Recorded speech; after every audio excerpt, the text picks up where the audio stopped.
Pranova raport progresin Komisionit Evropian. Vlerësoj më shumë objektiv, po realisht mendoj se Komisioni Evropian vazhdon të jetë më përgdhelës ndaj Maqedonisë se sa ndaj shteteve tjera. Unë kam pritë që ky raport të jetë ende shumë më i ashpër. Fola me ambasadorin Unionit Evropian dhe vazhdoj që të insistoj që tavolina e liderëve dhe grupet e punës të përdoren pozitivisht gjatë këtij dialogu të vendosim si tema kryesore, prioritare, çështjet e integrimeve apo marrëveshja me Greqinë për çështjen e emrit, dhe dyta çështja e raporteve ndërretnike ku neve nuk na pengon as pak që të bëhet analiza e implementimit marrëveshësorit. Mund të përshëndesim rezultatet që mund dalin për kësaj analize, po vazhdojmë të jemi skeptik se do të ketë diçka prej kësaj analize. Dhe kjo është arsye kryesore që nuk marrim pjesë në takimet që organizon në Zëvendësë Kryeministria apo zyra e Zëvendësë Kryeministrisë për analizën e implementimit marrëveshësor. Dikush i cili është përgjegjës, propozitant fajtor për mos implementimin e marrëveshësorit 13 vjet, nuk mund na bindë sot se kjo do të implementohet brenda 13 ditë. Ne i kemi propozimet tona për harmonizim dhe qetësimin e raporteve ndërretnike.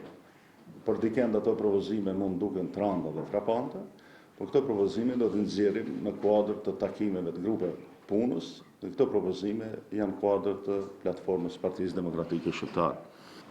Mendoj se fokusimi kryesor duhet të jetë shkelja e të drejtave politike shqiptarëve dhe diskriminimi ekonomik i programuar që bëhet nga ana e qeverisë në raport me shqiptarët. Nuk i hudhi poshtë as pak kritika tjera për mungesën e shtetit ligjor, për kontrollin e mediave, për ndykimin në gjyqësi e kështu me radhë. Mirë po unë vazhdoj të konstatoj se temat kryesore të cilat do të mundsojnë Maqedonisë që të ecë përpara janë çështja e integrimit apo marrëveshja e Greqisë me Greqinë për emrin dhe njëherë për gjithmonë realizimi i të drejtave kolektive të shqiptarëve. Edhe njëherë po insistoj që ta sqarojmë këtë çështje. Rrezikoj që të jemi i paqartë dhe do të më lejoni pak më gjatë të flas. Nuk është do një lajm i keq nëse partia shqiptare, e cila është në pushtet, mund quhet si parti që kontrollohet nga një parti Maqedonas. Nuk jam subjektiv këtu, mendoj edhe për ne, edhe për BDI, edhe ne kur kemi qenë qeveri, edhe BDI. Për shkak se gjërat janë shumë të qarta. Ata që janë bashkë në pushtet ndajnë interesat përbashkëta, kanë kuadrat përbashkëta, dhe duken dhe janë të prekshme. Kanë bizneset përbashkëta, kanë projektet përbashkëta. Lajmi fatal dhe shumë i keq do të ishte për shqiptarët e Maqedonisë nëse partia opozitare shqiptare do të futet nën kontrollin politik dhe ideor të partisë opozitare Maqedonës. Kjo do të ishte një fatalitet etnik për shkak se do të binte poshtë komplet betejë dhe lufta e shqiptarëve të Maqedonisë për të dëshmuar se janë autokton dhe kanë kërkesa dhe duan të drejta kolektive në Maqedoni. Nuk kanë kërkesa qytetare, po kanë kërkesa etnike.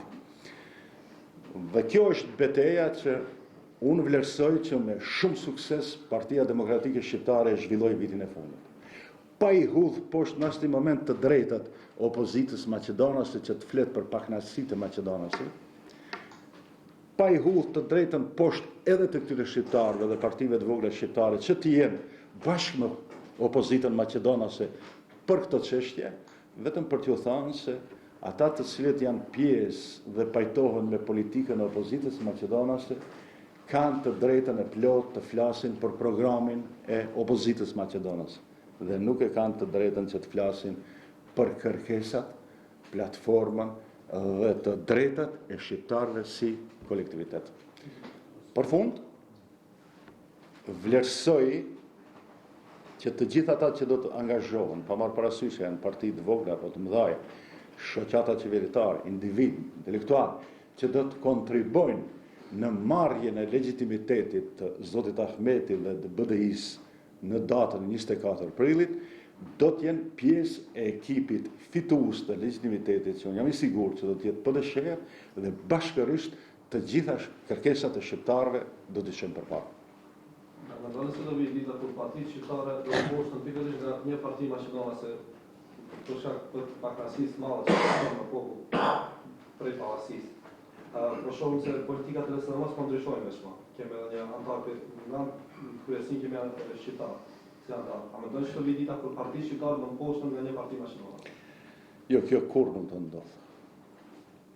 Unë dua të flasë shumë hapur, edhe pse dikush vlerëson se qëndrimet e mia mund të jenë radikale. Lajmi se një shqiptar është antar i kryesisë së SDM-s është aq qesharak në krahasim me lajmin se Sinan Hasani ishte kryetar i Republikës Socialiste Federative Jugoslave. Dhe pika ku ndahemi me ata të cilët mendojnë se nëpërmjet LSDM-s apo opozitës maqedone do të realizojnë të drejtat është kjo. Shqiptarët në Maqedoni kanë problem me të drejtat kolektive, kombëtare. Nuk po them se s'kan problem me të drejtat qytetare, po me drejtat qytetare kanë problem edhe Maqedonas. Dhe unë mendoj se kjo nuk do të ndodhë. Edhe sondazhet e fundit e flasin të njëjtën. Po të më lejon edhe 1 minutë, do t'jap një shembull drejt për drejt.